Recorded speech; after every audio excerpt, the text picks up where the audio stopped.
أنت ماذا تفعل في أوروبا؟ السؤال: الأصل أن يقوم المسلم بين ظهران المشركين أم أن يقوم بين المسلمين؟ قال عليه الصلاة والسلام: أنا بريء مما يقيم بين ظهران المشركين لا تتراءى نارهما. ماذا تفعل هناك؟ بتلم يعني فلوس المال؟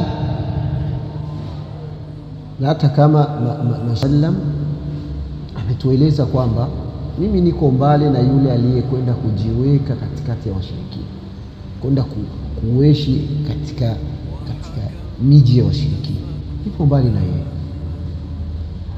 Sasa sisi kama mashehe wamekimbia, wanaacha nchi zao ambazo walikuwa huru kufanya da'wa, wamekuwa huru kufikisha neno la Allah subhanahu wa ta'ala, wanakimbilia katika nchi ambazo zinawanyima uhuru mashehe kuifikisha dini ya Allah, wanakwenda kujiweka huko. Kwa hivyo turejee katika njia ambayo ilikuwa sahihi kwa ajili ya kuifikisha dini ya Allah subhanahu wa ta'ala.